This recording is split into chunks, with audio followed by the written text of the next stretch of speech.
Now, I know this is a little bit quirky. It's not really going along with just China and Japan, so I didn't want to put it in exactly the same video. But you do need to know the trade routes that were in place during the medieval period across the entire world. So we're going to start with China, since the unit that we're in is China and Japan. And of course, you probably know by now the Silk Road. We talked about that in ancient China.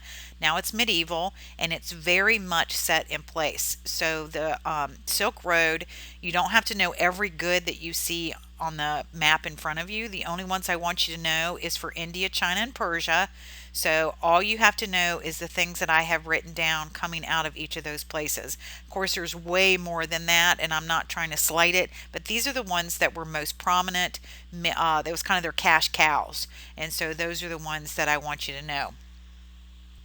In Africa, we've already talked about this as well. Those trading routes by medieval period are set in place on the trans-Saharan routes across North Africa. And don't forget, those items would have mostly been for Ghana, Mali, and Songhai, which would have been gold and salt, right? And don't forget Islam. Islam is shared by the Bedouins, who were able to cross the desert, unlike most people, and share that new faith with the people that they met in Ghana, Mali, and Songhai, especially in Timbuktu when it came along later. Now, the maritime routes, don't let it blow your mind. I know it looks super complicated. Maritime simply means related to the sea, and these are the routes that were set in place by the medieval period by water. So we had maps, we knew what areas were safe in the water, what areas to avoid. So it was a pretty constant flow of traffic. So the medieval period, starting all the way back in the 500s, these places were not isolated little groups anymore. They knew a lot about the world and about their neighbors. So the only thing I really want you to know on this very complicated looking map is spices coming out of India, and it was doing that on land as well. So now you know it's doing it on water, and those paper products coming out of China. Those are the only two you need to know for maritime, India and China. And then the last one is a very quirky trading route that never got a name, but it links Northern Europe by linking the Black Sea to the Baltic Sea. So it links Northern Europe and places like Constantinople. Don't forget, we talked about the Russians coming and trading along this path and meeting people from the Byzantine Empire.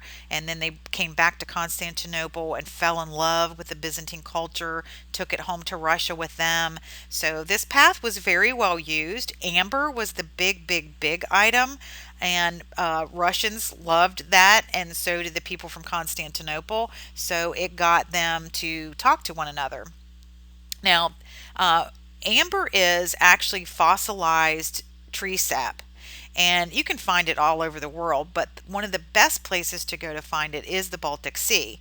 So through earthquakes and the changes in the earth somewhere a long time, these trees fell into the Baltic Sea, and it's very cold up there, of course. So the coldness of the water fossilized these trees and the sap inside of it. So if you really want to go find some beautiful amber stones like this, the Baltic Sea has tons of it. Now, it's cold, but if you're willing to go in there, you can make a whole lot of money, especially if you see something like this. So if you can find in a piece of that amber an insect that's intact, you can sell that for a whole lot of money. It's supposed to be a good luck charm, and people, especially in Europe, really vie for this stuff.